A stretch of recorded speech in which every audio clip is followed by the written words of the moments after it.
What's up, YouTube? This is Chef Eats Your Every Raw, also known as the Reluctant Vegetarian, and I am coming to you today to share some tips about how to keep cool in the kitchen this summer.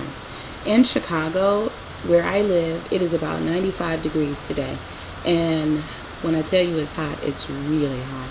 And if you've ever been in Chicago, you know this is a special kind of heat. And some of the tips that I have for you are tips you're going to be able to use really easily and simply starting right now. So let's jump into it. First of all, you got to stay hydrated. Play in the water. So what do you mean by that, Chef Each? Play in the water? What are you talking about? Well, I love to make all different kinds of flavored waters, and the favorite one of mine is peppermint water. So what I do is I take 1 drop of the Now brand of essential oil and I put it into a gallon of alkaline water, and it is so crisp and refreshing. I add fresh mint leaves to it. Sometimes I add pomegranate seeds to it. Sometimes I add I've had berries in there and strawberries and everything. So I really love that one. That one is my favorite, and that is the one that I am most known for, the peppermint water. I also like to make citrus waters, and the way that I like to make the citrus water is I use lemon or lime or orange or grapefruit, and I like to use the zest and slices inside of the water. And I also like to make herbal waters, so basil water and vegetable waters like cucumber water. All of those are really refreshing. And so if you have a large glass pitcher, like about a half a gallon, and if you slice some cucumber, place in the bottom, place on top lots of ice, and then fill the rest with your alkaline water, it is going to taste so refreshing. So I encourage you, play in the water. I also like to make my own homemade aids, you know, like lemonade, limeade, iced teas. I like to blend all the different ones. Unsweetened herbal tea is my favorite. I have these amazing cinnamon tea bags that I use, and I just put them into a gallon of water and I let it sit room temp, and it tastes really good. Everybody has their own opinion about whether you drink ice water or room temperature water or hot water, and there's many different reasons why you might drink one or the other. I prefer room temperature water. If I'm extraordinarily hot, sometimes I do drink ice water, and I still drink hot tea even when it's really hot, because I really love hot tea. So that part will be up to you, but by all means, stay hydrated and drink plenty of water. I will tell you also, please be mindful that adding extra sugar to your water, lots of extra sugar, like making the lemonades and limeades, I like to use fruits with them, and I just grind up the fruit in my food processor or in my blender. When you add a lot of excess sugar, you're not going to quench your thirst at all, so don't do that. And plus, it's going to be better. Our bodies are going to be stronger and healthier. Okay? Alrighty. So secondly, fresh is best.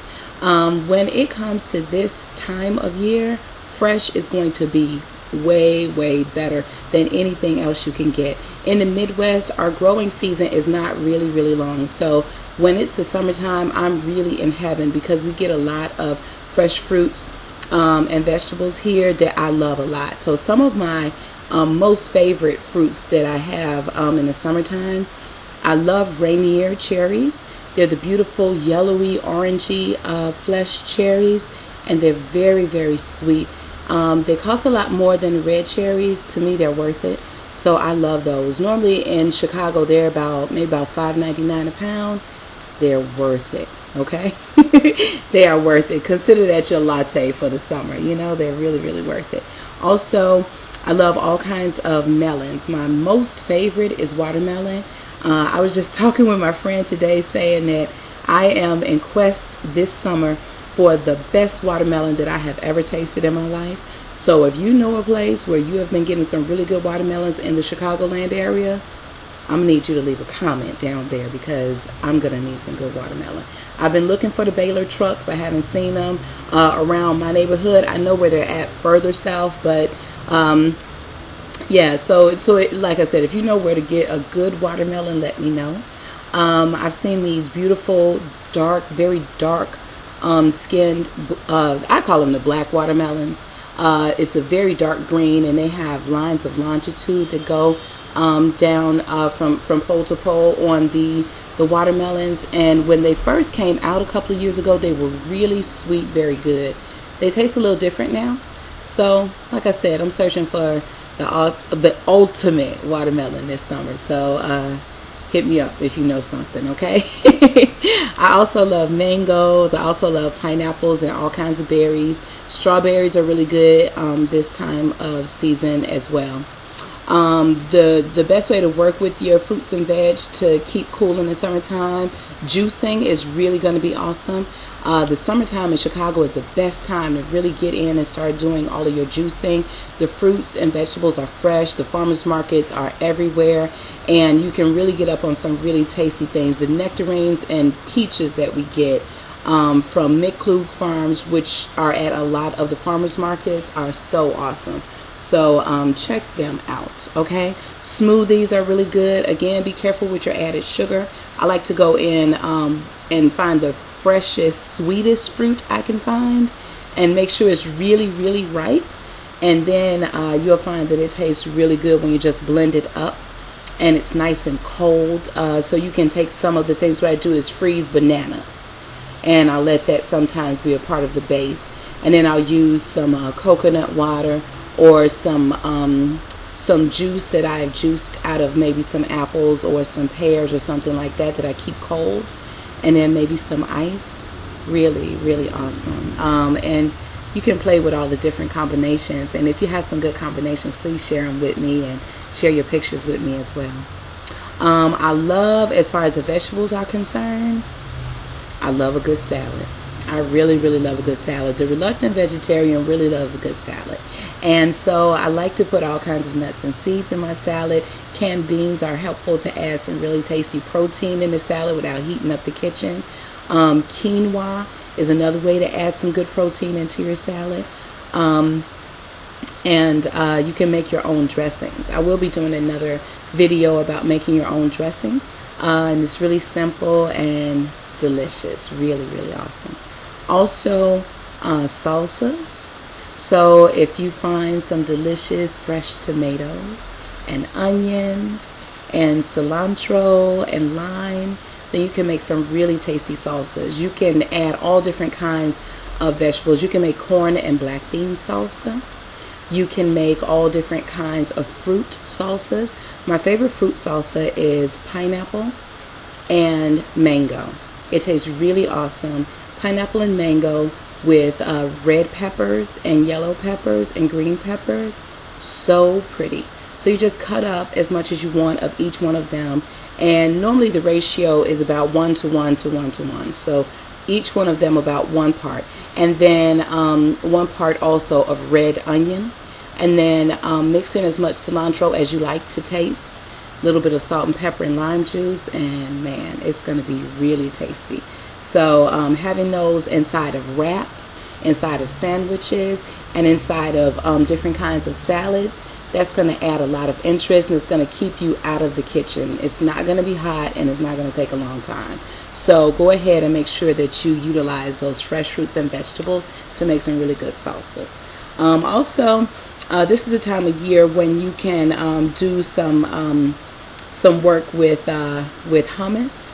If you have some beans that you have already cooked, you just simply drain all the liquor off of them, the water that you cook them in, reserve that to the side, and put them in your food processor, salt, pepper, and garlic to taste, and then blend in a little bit more of the water that you cook them in, and maybe some of my favorite, which is extra virgin olive oil, and it's going to give them a really awesome taste. And that's how pretty much you make hummus. Normally it's made with chickpeas. I like to make mine with white beans. I've even made a black bean dip similar to that, and it adds a lot of protein, flavor, and texture, like if you're making wraps or sandwiches.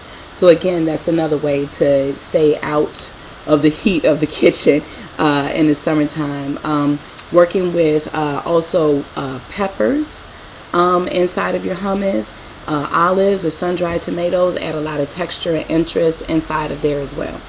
And then one tip that I want to share with you, and then I want to wrap it up. I don't want this video to be too long. is 1 day a week, depending on the size of your family, cook either 1 or 2 pounds both of, well, both or 3 things. Pasta, shortcut pasta like a penne or farfalle or rotini. So the penne would be like the little ones that you would make mostaccioli with that have the ribs in them. Or farfalle, those are the little butterflies or bow tie pasta. Or the rotini, those are the ones that are spirals. So those, a shortcut pasta, or and also some brown rice and also some beans. So 1 day of the week, like say for instance, if your cooking day is Saturday, one Saturday cook 1 to 2 pounds of each of these, right? And then store them, and once they cool off, store them in the refrigerator. And so once you decide what you want to eat that evening, you could quickly and easily either add them to salads, you can stir fry it with them, and you can work with them really quickly, and you'll be eating dinner in like no time flat, and it's not going to heat up the kitchen like really a lot. So if you cook them all on that 1 day, then you will have them stored in the refrigerator, and you can work with them all weekend long, all the week long. And they'll last that length of time in there as well. So make sure you just let them cool off first, put them in airtight containers, seal them, mark them in there with the date, throw them in the fridge, and then work with a little bit each night, depending on what you want to have. You can stir fry them with some of the vegetables that I mentioned. If you have already made some salsa, you can just mix some pasta with salsa and add extra garlic and a little bit of olive oil, and it'll taste really, really good. And you can have that with whatever, protein is your choice. It's going to be awesome. So anyway, if you like this video, make sure you like it, share it, join my page. I have links below to any of the resources that I listed in this video. And it's your girl, Icha Debbie Ra, also known as Chef Icha, the Reluctant Vegetarian, signing off. And get back with you soon. Peace.